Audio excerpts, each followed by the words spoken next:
Dios los bendiga, estimados hermanos, en este día.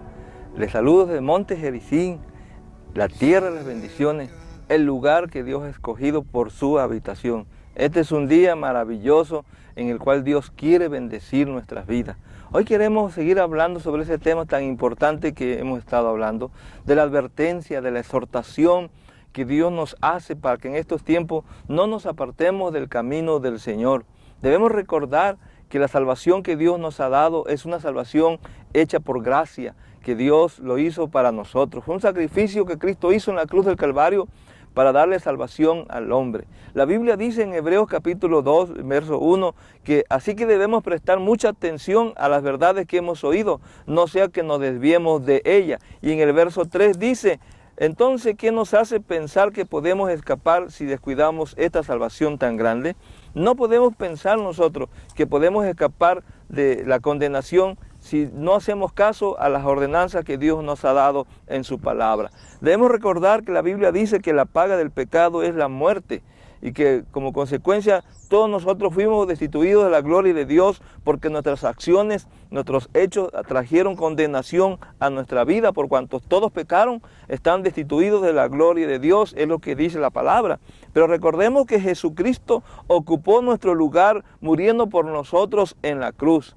Y cuando reconocemos nuestros pecados, nos arrepentimos sinceramente de cada uno de ellos y recibimos a Jesús como Señor y Salvador personal en nuestras vidas, entonces Dios nos perdona y pasa por alto todo lo que hicimos y nos libra de la muerte. Este es el Evangelio, esta es la salvación que se proclama a través de la palabra. Ahora, todo esto es posible gracias a la sangre de Jesucristo, ya que por ella Jesús venció al enemigo y a la muerte.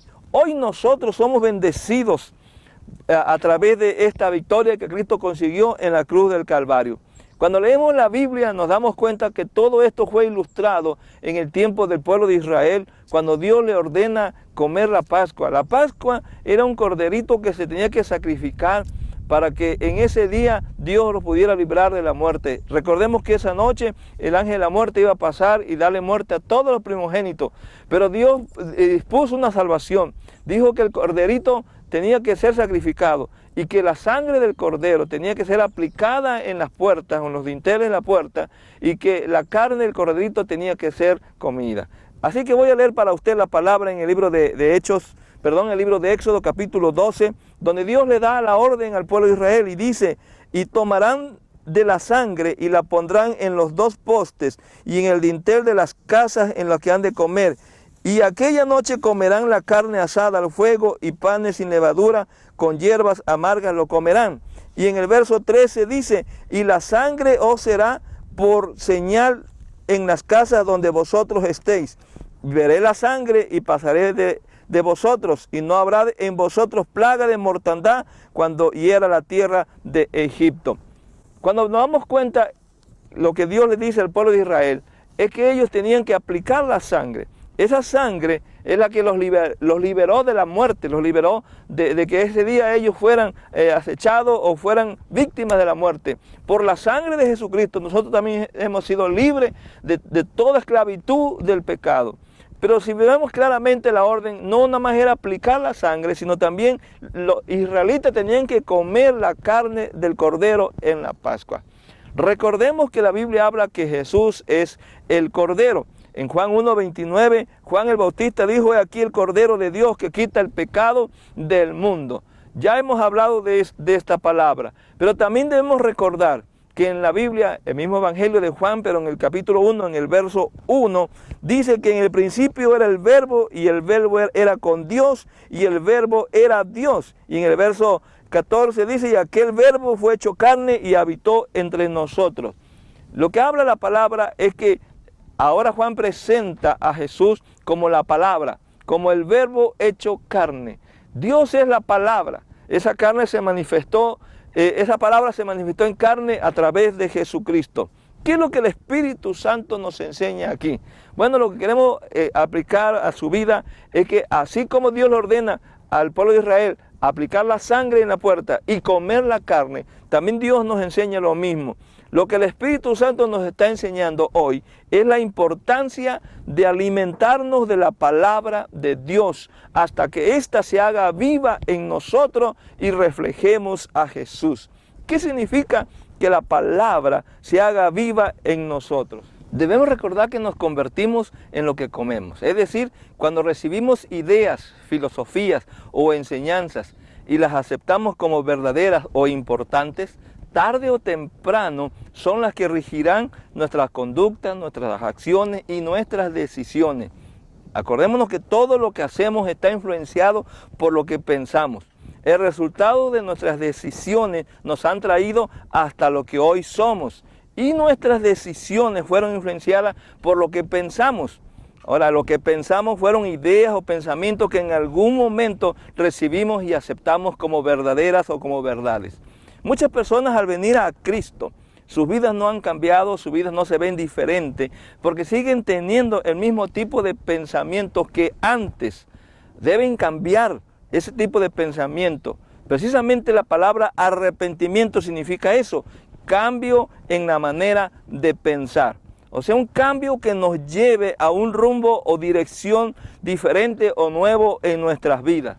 En una ocasión el Señor Jesús habló esta palabra a un grupo de judíos. En el libro de Juan, capítulo 8, verso 31 al 32, dice así: dijo entonces Jesús a los judíos que habían creído en él: si vosotros permaneciereis en mi palabra, seréis verdaderamente mis discípulos, y conoceréis la verdad, y la verdad os hará libre.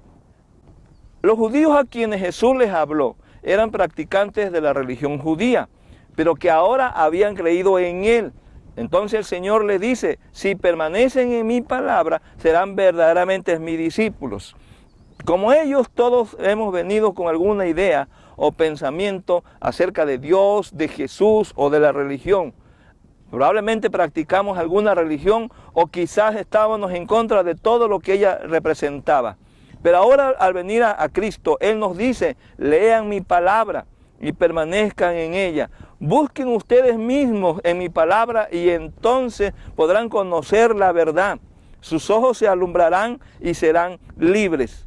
Ahora Dios nos hace una pregunta: ¿has creído en Jesús? ¿Has recibido el perdón de tus pecados? Ahora Jesús te invita a que te conviertas en un discípulo. Convertirnos en un discípulo de Cristo significa que debes conocer su palabra y permanecer en ella. De modo que cuando seas tentado, cuando estés bajo presión o cuando las cosas no te salgan como esperabas, permanezca firme en lo que Jesucristo nos dice. Es ahí donde tenemos muchos problemas, lo que llamamos las personas cristianas. Porque cuando le vienen las luchas, le vienen las dificultades, su forma de pensar no ha cambiado. Pero Dios dice: cuando tengas dificultades, piensa en mi palabra, crea mi palabra, permanece en lo que yo he dicho. Dios nos da un doble desafío. Número uno, leer su palabra. Es muy poca la costumbre que tiene la gente de leer un libro, mucho menos la Biblia. Pero hoy Dios nos dice: yo te desafío a que leas mi palabra. El segundo desafío tiene que ver con que eso que tú lees, lo vivas, lo practiques, lo apliques a tu vida. Hay un ejemplo muy claro en el Evangelio de Juan, en el capítulo 6, en el verso 26, dice de esta manera: respondió Jesús y le dijo: de cierto os digo, que me buscáis, no porque habéis visto las señales, sino porque comisteis el pan y os saciasteis. Hacía unos días Dios había hecho un milagro poderoso, había alimentado a más de 5,000 personas con unos cuantos peces y unos cuantos panes.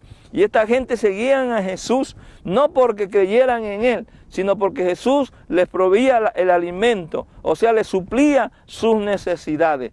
A ese mismo grupo, en el verso 56, el Señor les dice: el que come mi carne y bebe mi sangre, en mí permanece y yo en él.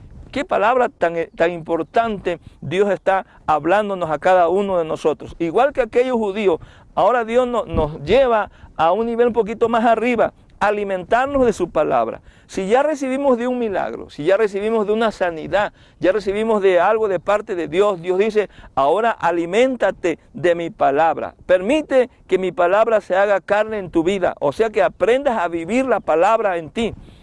Dice: el que come mi carne y bebe mi sangre, Comer es alimentarse de la palabra y beber su sangre significa que te mantengas libre del pecado, te mantengas viviendo en santidad. Recordemos que solo la sangre de Cristo es la que nos puede librar del pecado y es la que nos puede ayudar a llevar una vida en santidad. Ahora Dios nos habla claramente que debemos ir más allá del milagro que hemos recibido.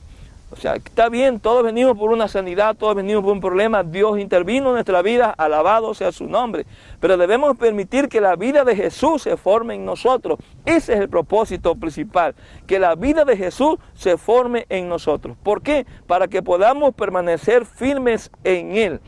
Que Dios espera de ti y de mí que dejemos de ser simples seguidores y buscadores de milagros. Está bien orar por una sanidad, está bien que Dios nos haga un milagro y Dios lo siga haciendo. Pero Dios, más que darte un milagro, quiere que tú te conviertas en un fiel discípulo suyo, dispuesto a todo. El Señor Jesús siempre está llevando a sus seguidores a un nivel mayor de compromiso. Él lo hizo cuando estuvo en la tierra y lo sigue haciendo en estos tiempos. En aquel tiempo la Biblia dice que no todos estuvieron dispuestos a hacer la voluntad de Dios y a permanecer en su palabra. En el Juan capítulo 6, en el verso 66, dice de esta manera: desde entonces muchos de sus discípulos volvieron atrás y ya no andaban con él. Qué tremendo es esto, porque Jesús les pidió un compromiso más serio. Ahora ellos se apartaron de Jesús.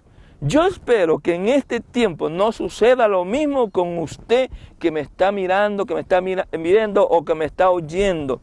Que no solo usted pueda ver a Jesús como el que le provee o que le suple sus necesidades, sino que usted esté dispuesto a cambiar, a avanzar, a obedecerle en todo. O sea, a convertirte en discípulo suyo que tiene una relación profunda con Él y un nivel de compromiso serio. Eso es lo que Dios anhela de ti, estimado amigo y estimado hermano. De cada mujer, de cada hombre, de cada señorita, de cada joven. Dios suple tus necesidades con amor y con gozo. Pero Él dice, yo quiero darte más que un milagro. Yo quiero darte mi vida. Quiero que mi vida sea parte de ti y que puedas estar firme ante la adversidad, ante las situaciones difíciles que vienen. Dios quiere que te conviertas en un discípulo de Él. No solamente alguien que sigue los milagros, sino alguien que ama a Dios a pesar de todo. Que entres en un nivel serio de compromiso con el Señor. Ya para ir finalizando esta palabra, yo creo que tú tienes que preguntarte a esta altura de este mensaje si tú estás dispuesto a conocer su palabra. Si es hombre o seas mujer, debes donar el tiempo para conocer su palabra, para leer su palabra, para investigar qué es lo que dice la Biblia. Por eso dice, busquen ustedes mismos mi palabra y entonces podrán conocer la verdad. No importa qué tipo de pensamientos, ideas, filosofía tú trajiste al venir a Cristo. Ahora Cristo te dice, vamos a dejar eso a un lado, dame la oportunidad de que yo te hable a través de mi palabra. Ahora, ¿estarás dispuesto a conocer su palabra y a permanecer en sus enseñanzas? La segunda pregunta que hoy quiero hacerte es, ¿estás dispuesto o dispuesta a romper con la cultura de la no lectura? O sea que a partir de hoy tú empieces a tomar un tiempo diario para leer la palabra del Señor. Y la tercera y última pregunta, ¿estarás dispuesto a transformarte de un seguidor a un discípulo de Jesús? Porque es lo que Dios espera. Un discípulo le conocerá, porque Jesús se va a revelar a su vida a través de su palabra. Amigo y hermano, esta es una palabra para estos tiempos. Son tiempos difíciles, pero son tiempos de conocer a Dios. Y Dios está dispuesto a revelarse a tu vida. Yo quiero llevarte un tiempo de oración. Dios ha hablado a su palabra. A través de su palabra Dios nos habla. Y nosotros le hablamos a Él a través de la oración. Ahora, ¿qué vas a responderle a Dios que te ha hablado esta palabra? ¿Qué es lo que le vas a decir a Dios? Toma este tiempo para orar. Y yo espero que tú le digas al Señor, yo estoy dispuesto a leer tu palabra a partir de hoy, estoy dispuesto a ser un discípulo, estoy dispuesto a amarte cada día de mi vida. Ora y habla con el Señor y yo sé que Dios se revelará a tu vida.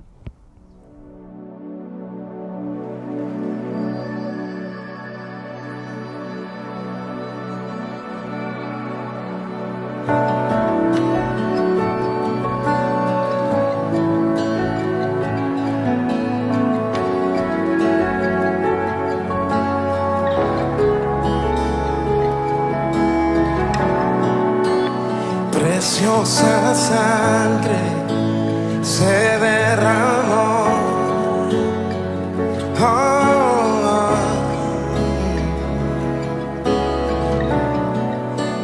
Preciosa sangre fluyó por amor.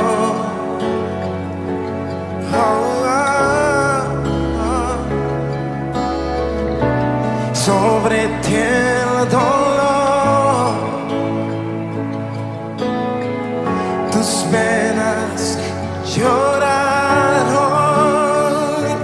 Jesús, Jesús, Jesús.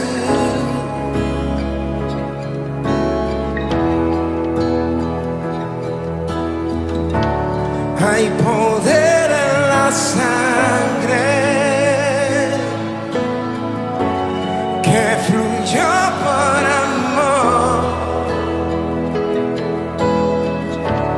Hay poder en la sangre que Él derramó.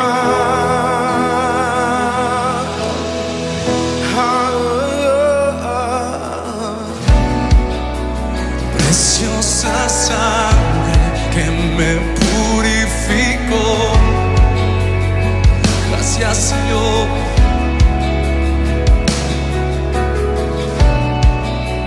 Preciosa sangre que me transformó. Cuando tú oras, Dios te contesta, Dios escucha, porque Él dice, clama a mí y yo te responderé. Si has rendido tu corazón al Señor para decir, Dios, yo no quiero descuidar la salvación que tú me has dado, voy a poner atención a cada palabra, a cada enseñanza y obedecerla, aplicarla a mi vida, voy a comer tu carne, voy a comer tu palabra, porque la palabra de Dios es viva y es eficaz, y ella penetra, y ella ayuda, ella te fortalece, ella te va a ayudar en medio de las dificultades. El más beneficiado es usted, amigo, usted, estimado amigo y hermano y hermana en Cristo Jesús. O si usted me escucha y primera vez que escucha esta palabra, Dios quiere ayudarle, la palabra de Dios es poderosa. Déjame orar por ti. A través de la oración, el Espíritu de Dios quiere obrar, quiere vivificar la palabra que tú oíste. Pon tu mano en tu corazón. Padre, en el nombre de Jesús, pido por cada persona que está en estos momentos escuchándome a través de este video o observando esta palabra. Señor, en el nombre de Jesús, que esta palabra le haya ayudado a tomar decisiones firmes para caminar en el camino tuyo, para permanecer en tu verdad, Señor. Quizás trae ideas, pensamientos, filosofías, doctrinas o diferentes tipos de enseñanza, pero que ellos te permitan a ti que a través de tu palabra tú le puedas hablar, que a través de tu palabra tú te puedas manifestar a ellos. Espíritu de Dios, tú eres el que revela, por cuanto tú fuiste el que inspiraste las Escrituras. Cada palabra está inspirada por ti, Espíritu de Dios. Esta persona va a tomar su Biblia y va a empezar a estudiar la palabra. Y yo sé que tú vas a estar presente con él o con ella. Así que en este momento toca su vida, sopla sobre ella la unción, el entendimiento, para que pueda comprender como aquel tiempo tú soplaste sobre tus discípulos y ellos entendieron la palabra. Hoy ven ese soplo sobre su vida para que ellos sean libres y bendecidos en el nombre de Jesús. Que el Espíritu de Dios que ha traído esta palabra te revele y te abra los ojos para que puedas conocer al único Dios verdadero, a Jesús, y que con todo tu corazón tú lo puedas servir. Te bendigo a partir de estos momentos. Padre, gracias porque tú lo has hecho posible. Esta es una oración maravillosa, pero yo sé que hay personas que no van a iglesia y que nunca han tenido un encuentro con Jesucristo. Jesucristo no es iglesia, Jesucristo no es religión, ni doctrina, ni filosofía, mucho menos. Jesucristo es una persona real y verdadera, es Dios mismo, es Dios viniendo a tu vida. Hoy yo quiero orar por ti. Si tú quieres aceptar a Cristo como tu único Salvador y Señor personal, entonces Él va a venir a tu vida. ¿Cómo Él viene a tu vida? Cuando tú lo invitas. Haz una oración conmigo. Repite después de mí: amado Jesús, yo reconozco que he sido un pecador, que he hecho todo lo contrario a tu palabra. Pero hoy te pido perdón, te pido misericordia. Me arrepiento de todos mis pecados. Reconozco que Jesús es la única salvación y a Él me acerco. Jesucristo, te recibo a ti como mi Señor y como mi Salvador personal. Límpiame de toda maldad. Escribe mi nombre en el libro de la vida. Señor Jesús, gracias por el don de la salvación. Ayúdame a que no descuide esta salvación tan grande que tú me has dado. Dile al Espíritu de Dios, lléname, Espíritu de Dios, lléname, para que a partir de hoy yo pueda caminar en una vida victoriosa. En el nombre de Jesús, amén. Esto es maravilloso, estimado amigo, estimado hermano. Este es un lugar donde la gloria de Dios se manifiesta. Desde Monte Jericín yo te bendigo y te declaro una palabra que si tú realmente escuchas la palabra de Dios, esta palabra te hará un hombre perfecto en el propósito de servir al Señor. Él te ayudará en tus debilidades y Él te dará fortaleza. Que Dios te bendiga y que sigas adelante y nos vemos muy pronto.